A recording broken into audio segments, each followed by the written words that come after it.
Bonjour, ici Hélène Rando. En ce début d'année, j'avais envie de vous proposer une série de capsules qui s'intitulerait quelque chose comme Aujourd'hui, je fouille dans mon garde-manger. Ça m'est arrivé encore dernièrement, et je suis sûre que ça vous arrive à vous aussi, d'ouvrir votre armoire et d'y faire une découverte. Quelque chose que vous aviez oublié que vous aviez ou que vous aviez acheté pour une recette et là, vous êtes pris avec, vous ne savez pas trop quoi faire.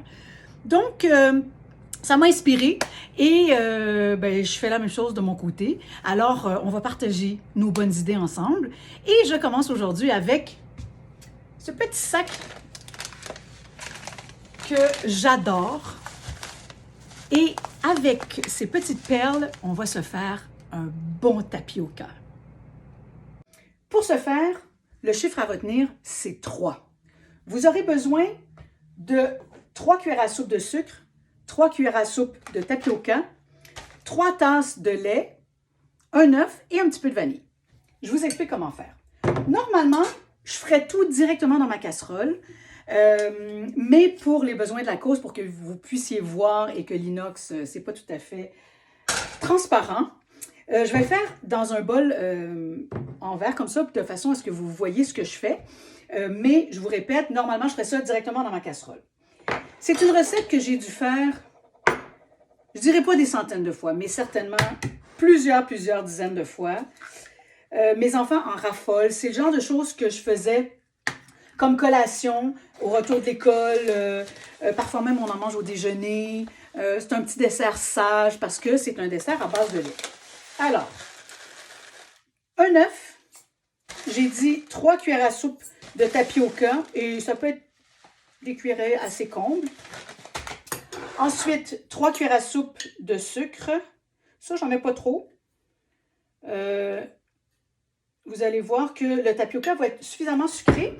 Si vous avez vraiment la dent sucrée, vous pourriez rajouter un petit filet de sirop d'érable au moment de servir. Mais moi, je trouve que comme ça, c'est bien assez. C'est important ici tout de suite de battre parce qu'on a notre œuf avec du sucre et ça peut comme brûler le jaune. Donc, on mélange grossièrement et à ça, on va ajouter 3 tasses de lait. Le lait que vous voulez. Voilà. Et on veut réhydrater ces boules de tapioca pendant, je vous dirais, au moins 20 minutes, peut-être 30 minutes, avant de cuire sur la cuisinière. D'accord? Donc, comme je vous dis, dans 20-30 minutes, le tapioca va quand même avoir bu un petit peu de liquide. Pourquoi? Parce que qu'est-ce que c'est du tapioca quand on y pense? Hein? Ah, c'est une bonne question. Le tapioca, c'est un tubercule qui vient du... En fait, pas le tapioca, mais le manioc, c'est un gros tubercule. Vous en avez peut-être déjà vu dans des fruiteries ou même à l'épicerie. Ça ressemble à une grosse patate douce, mais avec une écorce brune qui ressemble à du bois, en fait. Et c'est beaucoup utilisé en Afrique, c'est beaucoup utilisé aussi au Brésil, où on va faire frire cette fécule de tapioca, oui, qui s'appelle la farofa. On sert ça en accompagnement. Les Brésiliens sont fous de ça. J'en ai mangé quand j'étais allée là-bas.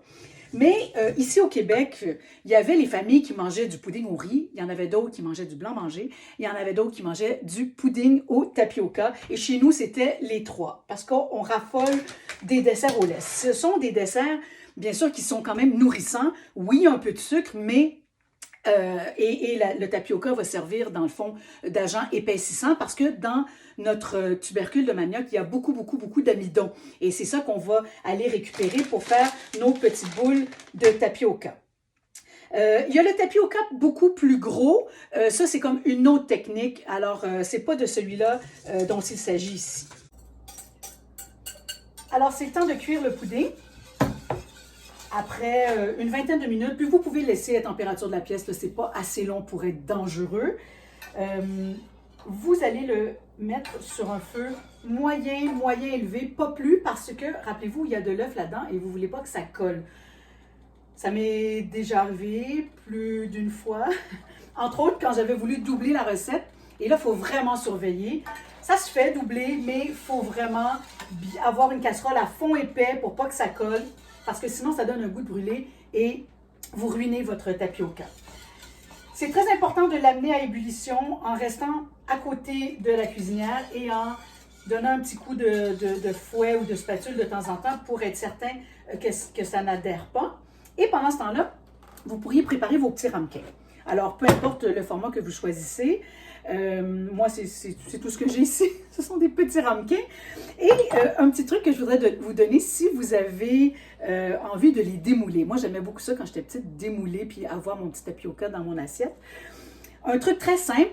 Bon, vous pourriez huiler avec une huile neutre comme de l'huile de canola, mais encore plus simple que ça, vous prenez vos ramequins et vous les passez sous un petit robinet d'eau froide, tout simplement, avant de mettre la préparation à l'intérieur.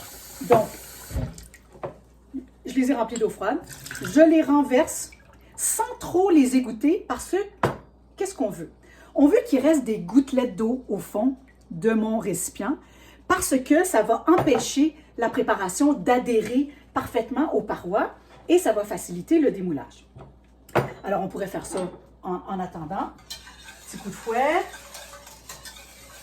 Lorsque ça va bouillir, 8 minutes en surveillant tranquillement, en donnant encore un petit coup de fouet de temps en temps. Et après 8 minutes, vous allez le mettre de côté, hors du feu. Vous allez pouvoir ajouter votre parfum. Alors moi, je vais prendre de la vanille. C'est un petit capuchon de vanille qu'on ajoutera à la fin. Vous pourriez mettre aussi de l'essence d'amande si vous aimez ça. Ça pourrait être de l'essence de noix de coco. En fait, le parfum qui vous plaît. Je vais vous faire le test de démoulage parce que j'ai pris de l'avance et je vous ai fait du tapioca. Je me suis fait du tapioca. Et je vais vous montrer comment on fait pour le démouler. Autre détail, lorsque votre tapioca va être refroidi, vous allez le mettre dans vos petits ramequins, vous allez mettre ça au réfrigérateur. J'aime bien couvrir pour empêcher qu'il y ait une pellicule qui se forme et aussi pour empêcher le goût délicat quand même du pudding au tapioca d'aller chercher toutes les odeurs du frigo. Alors, quand vient le temps de démouler, je vais prendre une petite assiette et avec un couteau, je vais tout simplement juste venir faire le tour pour dégager les parois. Et quand vous démoulez, là, c'est pas le temps de niaiser, OK? Vous faites le mouvement, là, solidement, mais d'un coup. Et voilà. Mon petit tapioca est démoulé. Il est prêt à être dégusté. Et quant à vous, allez-y, faites-le. Je pense que vous allez faire des heureux. À bientôt!